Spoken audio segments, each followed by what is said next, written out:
Potato egg curry అండి. మన అమ్మమ్మల కాలం నాటిలో చేసే చాలా ఈజీగా, టేస్టీగా చేసేసుకుందామండి. ముందుగా కడాయిలో ఆయిల్ వేసుకొని దాంట్లో ఎగ్స్ని వేసుకున్నానండి.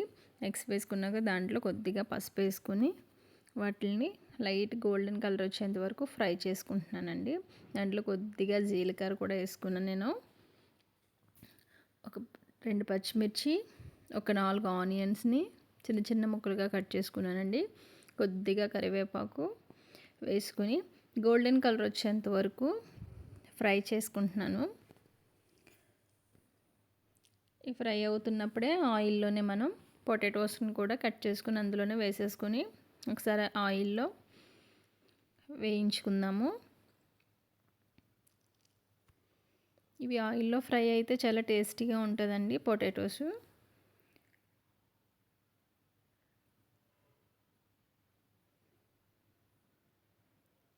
ఒకసారి మూత పెట్టుకుని నేను ఒకసారి ఉంచేసాను. తర్వాత చక్కగా ఆయిల్లో పొటాటోస్ అనేవి ఫ్రై అయిపోయినాయి. రుచికి తగ్గట్టుగా కారం, సాల్ట్ వేసుకొని ఒకసారి మొత్తం కలిసేటట్టు కలిపేసుకుంటున్నాను. ఇదంతా మిక్స్ అయ్యేలోపు మనం ఒకసారి మూతని క్లోజ్ చేసుకుందాము.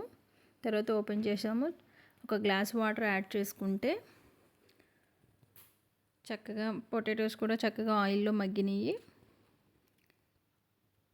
వాటర్ వేసిన తర్వాత ఒకసారి మళ్ళీ లిడ్ క్లోజ్ చేశాను. చక్కగా ఆయిల్ పైకి తేలినప్పుడు ఎగ్స్ అందులో వేసేసాను.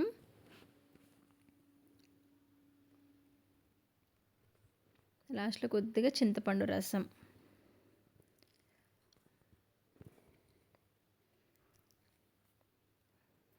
అంతే అండి, potato egg curry ready. Thank you for watching. Bye.